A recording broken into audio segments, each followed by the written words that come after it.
3 years ago, I believed Megan was my forever. We built a life together in Denver, sharing dreams and making plans for the future.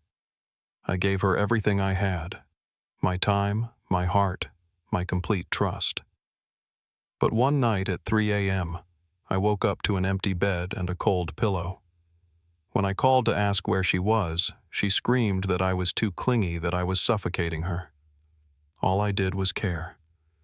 That single moment shattered everything I thought I knew about love. Before we begin, drop a comment and let me know where you are watching from today. If you have ever been made to feel like a burden simply for loving someone, go ahead and hit that like button and subscribe to this channel. And if you believe that walking away with your dignity is sometimes the only answer, stick around until the very end. What happened when she found me 3 years later might surprise you. My name is Anderson, and at 25 years old, I was working as a software engineer at a technology company in Denver, Colorado. I had built a comfortable life for myself, a stable career, a decent apartment overlooking the city, and enough savings to feel secure. But despite having all the markers of success, I felt an emptiness that would not go away. I was lonely in the deepest sense of the word. Growing up, I learned what real love looked like from my mother, Linda. She raised me on her own after my father passed away from a heart attack when I was just 15 years old. Watching her sacrifice everything for me taught me the value of commitment, patience, and unconditional support. She never complained, never gave up, and never let me feel like I was missing anything. Those lessons shaped the man I became. My closest friend was Jake, someone I met during our freshman year at the University of Colorado. We bonded over late-night study sessions and cheap pizza, and over the years he became more like a brother than a friend. Jake was the outgoing one, always dragging me to parties and social events. I preferred quieter settings, meaningful conversations, and genuine connections. He often teased me for being an old soul, saying I was born in the wrong decade. Maybe he was right. I met Megan on an ordinary Saturday morning in March. I was sitting at my favorite coffee shop near downtown reading a novel and enjoying the peace of the early hours. She walked in wearing a yellow sundress, her blonde hair catching the morning light. She ordered a latte and somehow managed to trip over absolutely nothing, sending her drink splashing all over my shirt and book. She was mortified. Her face turned bright red as she grabbed napkins from the dispenser and started dabbing at my chest, apologizing over and over again. I could not help but laugh. There was something endearing about her flustered energy, the way her green eyes widened with genuine embarrassment. Instead of being annoyed, I found myself completely charmed. We talked for nearly 2 hours that morning. She told me she was 24, working in marketing for a local advertising firm. She had grown up in California before moving to Colorado for college and decided to stay after graduation. She was animated when she spoke, using her hands to emphasize points and laughing easily at my dry jokes. By the time we exchanged phone numbers, I knew I wanted to see her again. The first 3 months of our relationship felt like something out of a movie. We went on dates, constantly exploring hiking trails in the foothills, trying new restaurants downtown, spending lazy Sundays in bed, binge-watching television shows. Megan was attentive and affectionate in ways I had never experienced before. She called me every night just to hear my voice before falling asleep. She sent good morning texts that made me smile before I even got out of bed. I felt like the most important person in her world. I introduced her to Jake about 6 weeks into our relationship. We met at a bar near campus, and Megan was her usual charming self. She laughed at Jake's jokes, asked him questions about his work, and seemed genuinely interested in getting to know my best friend. But afterward, when Megan went to use the restroom, Jake leaned over with a strange expression on his face. He said she seemed great, but something felt slightly off to him. He could not explain it. I dismissed his concerns as typical overprotectiveness. Jake had always been skeptical of anyone new in my life. I called my mother a few days later to tell her about Megan. She listened patiently as I described how wonderful this woman was, how happy she made me, how I could see a real future with her. When I finished, my mother was quiet for a moment. Then she said she was happy for me, but reminded me to take things slowly. She told me love is not a race, and to make sure Megan loved me for who I was, not for what I could provide. I promised her I would be careful. 4 months into our relationship, I told Megan I loved her for the first time. We were sitting on my balcony watching the sun sink below the mountains and paint the sky in brilliant shades of orange and pink. The words came out naturally without planning or rehearsal. She looked at me with tears glistening in her eyes and said she loved me too. That moment felt like the beginning of our forever. After 6 months together, Megan suggested we move in together. Her lease was ending soon, and she said it made sense both financially and emotionally. I agreed without hesitation. We found a 2-bedroom apartment in a quiet neighborhood on the outskirts of the city. It had large windows that flooded the rooms with natural light, a small balcony where we could drink coffee in the mornings, and enough space for both of us to feel comfortable. I covered most of the rent and utilities because Megan mentioned her job was unstable and her income was unpredictable. I did not mind. I believed that was what partners did for each other. The first few weeks of cohabitation were wonderful. We developed little routines together. Cooking dinner side by side, falling asleep tangled in each other's arms, talking about our future until the early hours of the morning. We discussed marriage, children, buying a house with a backyard someday. Everything seemed possible when I was with her. But around the 2-month mark of living together, I noticed the first signs that something was changing. Megan started coming home later from work, sometimes not arriving until after 9 or 10 at night. She explained that her team was working on a major project with tight deadlines, and I understood.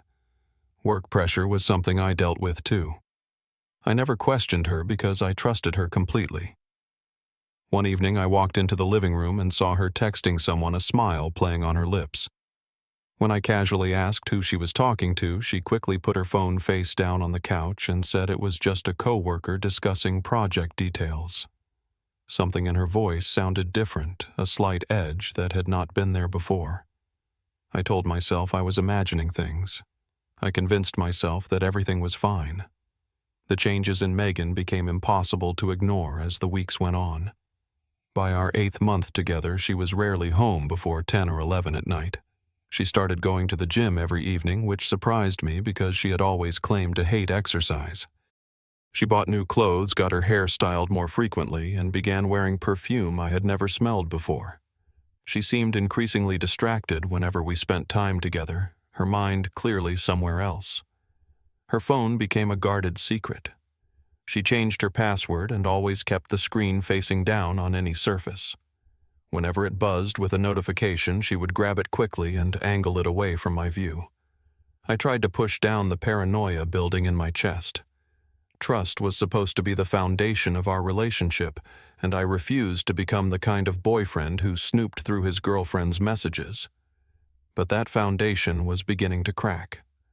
One night I decided to do something special. I planned to cook Megan her favorite meal, chicken parmesan with homemade garlic bread, and asked if she could come home a little earlier than usual. Her response stunned me. She snapped at me with a coldness I had never heard before. She asked if I did not understand how stressful her job was. She accused me of not supporting her career and making unreasonable demands. I apologized immediately, though I genuinely did not understand what I had done wrong. Asking your girlfriend to come home for dinner did not seem like an unreasonable request. That night, she went to bed without saying goodnight, turning her back to me and falling asleep on the far edge of the mattress. I lay awake for hours, staring at the ceiling, a knot of anxiety tightening in my stomach. A few days later, I met Jake for lunch at a diner near his office. He took one look at my face and knew something was wrong. I told him everything. The late nights, the secrecy with her phone, the sudden coldness, the way she snapped at me for no apparent reason. Jake listened without interrupting his expression, growing more serious with each detail. When I finished, he was quiet for a long moment. Then he told me something that made my heart stop. He said that the previous week he had seen Megan at an Italian restaurant on Main Street. The same night, she had told me she was meeting a client for a business dinner. But Jake said she was not with a client. She was sitting across from a man he did not recognize, and they looked very comfortable together, laughing, leaning close, their hands touching across the table. I asked Jake if he was absolutely certain it was her. He nodded slowly and said he was sorry. He said he did not want to upset me, but he thought I deserved to know the truth. He told me to be careful because I deserved someone who treated me right. I drove home in a daze, my mind spinning with possibilities and excuses. Maybe it was innocent. Maybe the man was just a friendly colleague. Maybe Jake had misunderstood what he saw. I decided not to confront Megan because I did not want to seem paranoid or jealous. I wanted desperately to trust her. I needed to trust her. But a week later, I discovered evidence I could not explain away. Megan was taking a shower, and her phone was sitting on the nightstand beside the bed. A message notification lit up the screen. The sender was named Derek, and the preview showed words that made my blood turn cold. It said last night was amazing, and that he missed her. I stood frozen, unable to move or breathe. When Megan emerged from the bathroom wrapped in a towel, I asked her who Derek was. For just a fraction of a second, her face went pale, and her eyes widened with something that looked like fear. Then she recovered, plastering on an easy smile. She said Derek was just a co-worker who had a weird sense of humor. She said the message was nothing and I should not worry about it. I wanted to believe her. Every fiber of my being wanted to accept her explanation and move on, but my gut was screaming that something was very wrong. I did not push the issue that day, but from that moment forward I started paying much closer attention. Over the following weeks I noticed patterns I had been blind to before. Megan would slip out of bed in the middle of the night thinking I was asleep.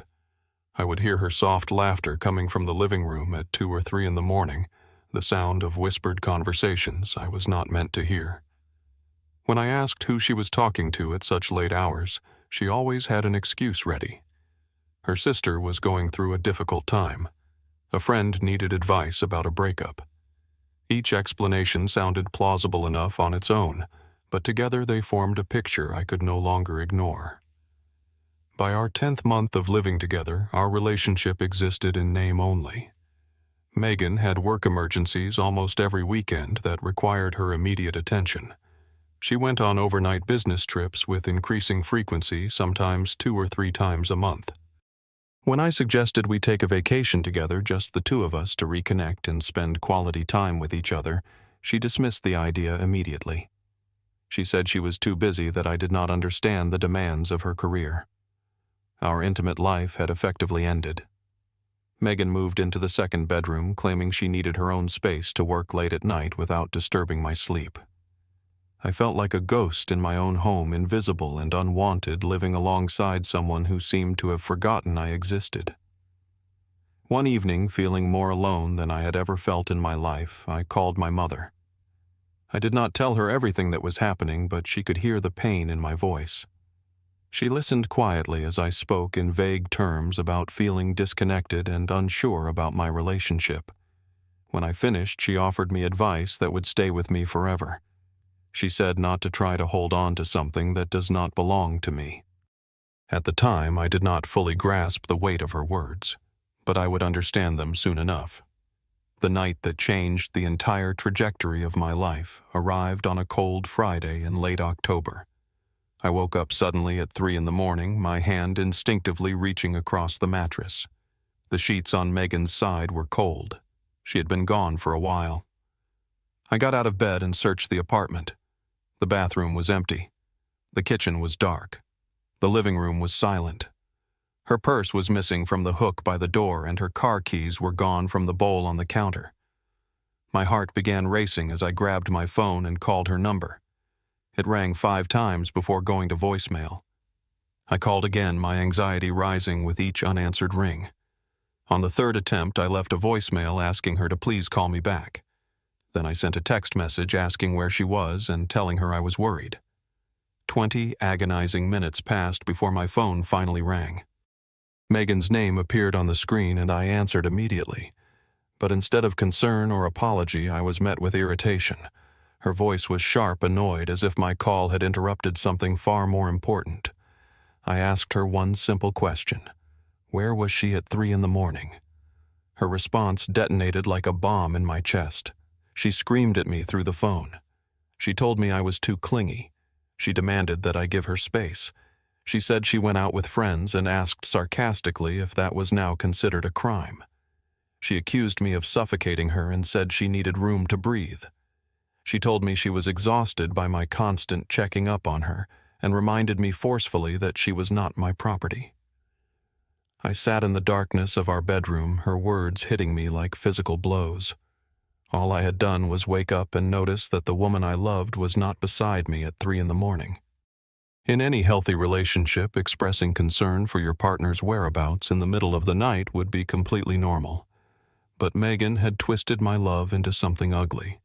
She had made me the villain for daring to care. When she finally stopped yelling, I said just one word. "Okay." She hung up without another sound. I do not know how long I sat there in the dark. It could have been minutes or hours. But in that silence, a profound clarity washed over me. Every red flag I had ignored came flooding back. The late nights she could never fully explain. The secret text messages. Derek's name on her phone. Jake's warning about the restaurant. My mother's gentle advice about not holding on to what does not belong to me. I had been lying to myself for months, constructing elaborate excuses for behavior that deserved none. Megan was not stressed from work. She was not overwhelmed by professional responsibilities. She was cheating on me, and she had just attacked me for having the audacity to notice something was wrong. Something fundamental shifted inside me in that moment. The pain was there, raw and deep. The betrayal cut through me like a blade. But alongside that pain, there was also a strange sense of calm, a crystalline clarity I had never experienced before. I realized I had a choice to make. I could confront her when she returned, demand explanations, beg her to tell me the truth, try to salvage the broken pieces of what we once had. Or I could walk away on my own terms with my self-respect intact without giving her the satisfaction of seeing me fall apart. I chose to walk. I picked up my phone and blocked Megan's number. Then I methodically went through every social media platform and blocked her there as well. She would have no way to reach me, and I had no desire to hear any more of her lies or excuses. Then I began packing. Quietly and carefully, so as not to disturb the silence. I took only what belonged to me. My clothes, my laptop, a handful of books. I treasured photographs of my family. I left behind everything we had purchased together during our relationship. I wanted no reminders of the life I was leaving behind. At 4 a.m, I called Jake. I told him I needed his help and that I was leaving. True to form, he did not waste time asking unnecessary questions. He simply said he would be there in 20 minutes.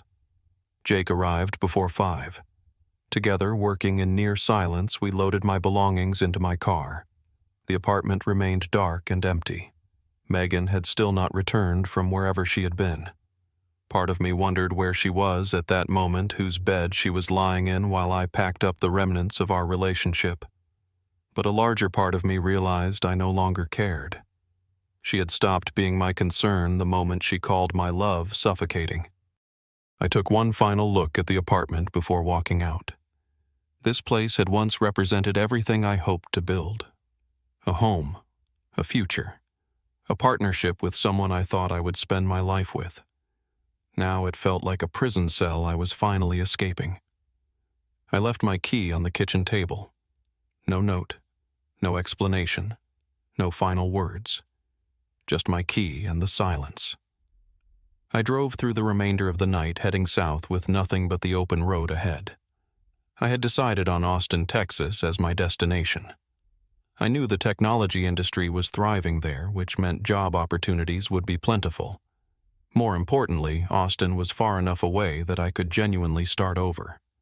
No one there knew my history or my heartbreak. No one would look at me with pity or ask uncomfortable questions about what had happened. The first 3 days in Texas, I stayed in an inexpensive hotel while I searched for an apartment and submitted job applications online. Within a week, I had secured both. A growing technology company offered me a position at a significantly higher salary than I had earned in Denver. I found a comfortable one-bedroom apartment in a quiet neighborhood near downtown Austin. My new life was beginning to take shape. I told only 2 people where I had gone. Jake, who swore to keep my location a secret regardless of who asked, and my mother, who wept when I finally told her the full truth about what had happened with Megan. Through her tears, she told me she was proud of me for having the courage and self-respect to leave. Jake kept me informed about what happened after my disappearance. Megan returned to the apartment that morning to discover half of it empty. She immediately called Jake in a state of hysteria, demanding to know where I had gone. When he refused to tell her, she showed up at his door sobbing, swearing that Derek meant nothing to her, insisting that she loved me and had made a terrible mistake. Jake held firm. He told her I did not want to be found and that she should have considered the consequences before betraying my trust. He said she had made her choice and now she had to live with it. Megan tried everything to reach me.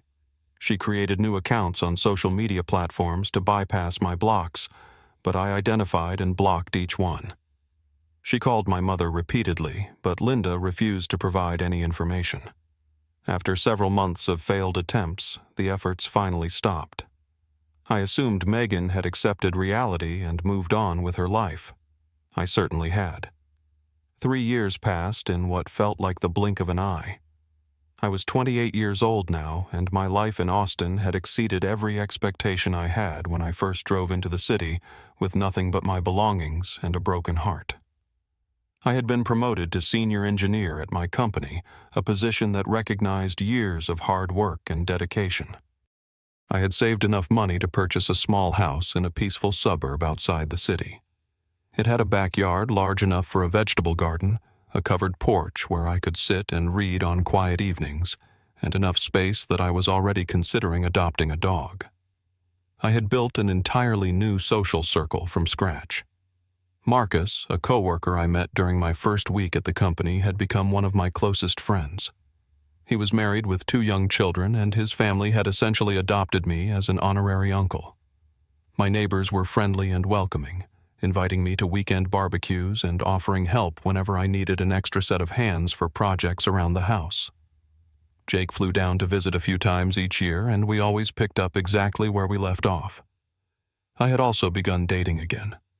I met Sophie at a bookstore downtown, both of us reaching for the same novel on a crowded shelf.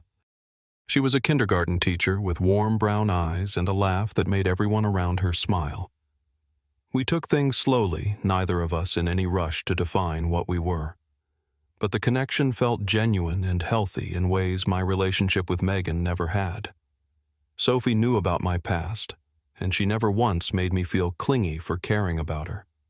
Instead, she expressed appreciation that I paid attention, that I remembered small details, that I showed up consistently. My mother visited Austin regularly, staying in my guest room and cooking elaborate meals that reminded me of childhood. She loved seeing how far I had come, how happy and settled I seemed. During one visit, she told me my father would have been proud of the man I had become. That meant more to me than any professional achievement or material success ever could. I had healed completely. The wound Megan left had scarred over long ago, and I rarely thought about her anymore. When memories did surface occasionally, they came without anger or sadness, just distant recollections of a painful lesson that ultimately made me stronger. Then, one Sunday afternoon in early autumn, everything came full circle. I was kneeling in my front yard planting tomatoes in the small garden bed I had built along the fence. The weather was perfect, warm with a gentle breeze, and I was enjoying the simple satisfaction of working with my hands. I did not notice the unfamiliar car until it had already pulled up to the curb in front of my house. The driver's door opened and a woman stepped out. It was Megan. She looked dramatically different from the person I remembered. She was noticeably thinner, almost gaunt, and her face carried a weariness that aged her well beyond her 27 years. The confident energy that once radiated from her was completely gone, replaced by something desperate and fragile. She walked toward me slowly, hesitantly, as if she expected me to flee at any moment. She spoke first. She said she had finally found me. She said it had taken her 3 years. I stood up slowly, wiping dirt from my hands onto my jeans, and asked how she had managed to locate me. She admitted that she had hired a private investigator. After Derek abandoned her, she became obsessed with finding me. Derek, the man she had chosen over our relationship. She explained that he had used her for money, running up debts in her name, and then vanished without warning. Her career collapsed shortly afterward. She lost her job, her apartment, everything she had built. She had been forced to move back in with her parents, humiliated and broke. Standing on my front lawn, she began to cry. She told me she had made the biggest mistake of her life. She said she should have never let me go, should have never taken me for granted. She begged me to give her another chance, to let her prove that she had changed. I studied her face for a long moment. This was the scenario I had imagined countless times during those difficult early months in Austin. I used to lie awake wondering how I would react if Megan ever found me and asked for forgiveness. Would I feel vindicated? Would I break down? Would some part of me want to try again? But standing there in my garden looking at the woman who had once shattered my heart, I felt none of those things. There was no anger burning in my chest, no residual sadness weighing on my shoulders, no lingering desire to reconnect. I felt only peace. I invited her inside and offered her a glass of water. She sat on my couch, wiping tears from her cheeks, a flicker of hope visible in her eyes. I spoke honestly and without cruelty. I told her I used to dream about this exact moment. I had imagined I would feel furious or devastated or perhaps even relieved to see her again. But sitting across from her now, I felt nothing at all, and that absence of feeling was how I knew I had truly moved on. Her face crumpled, but I continued because she needed to hear the truth. I reminded her that she had called me clingy simply for caring about her well-being. She had made me feel like a burden for loving her with my whole heart. That night, when she screamed at me over the phone, she did not just push me away.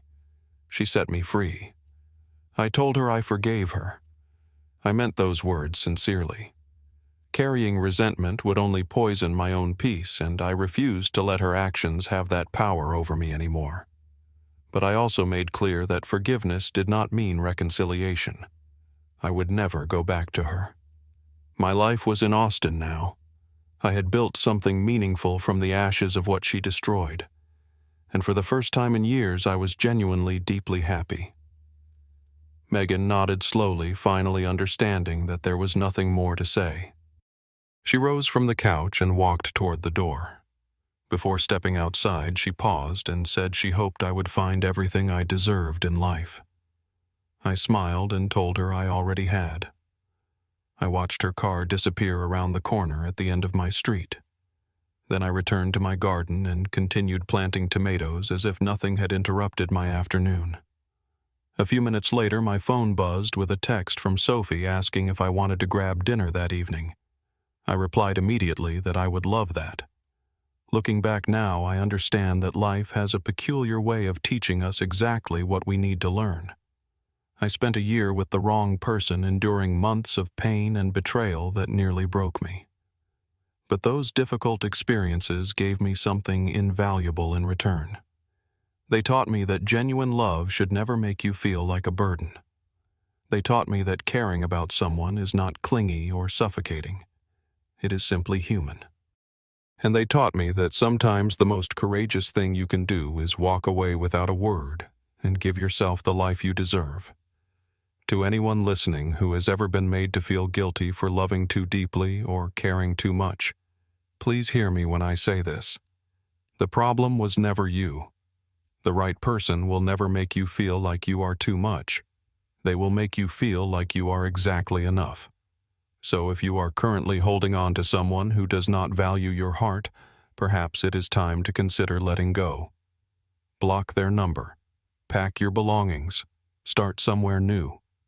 3 years from now, you might find yourself standing in your own garden completely at peace, recognizing that losing them was actually the best thing that ever happened to you. Sometimes the most powerful response to someone who does not value your love is simply to take that love and invest it in yourself. Have you ever found the strength to walk away from someone who failed to appreciate you? Have you ever been accused of being too clingy just because you cared? I would genuinely love to hear your experiences in the comments section below. Sharing your story might be exactly what someone else needs to hear right now. If this story connected with you in any way, please take a moment to hit that like button. It helps more than you might realize. And if you have not already subscribed to this channel, so you never miss another story like this one.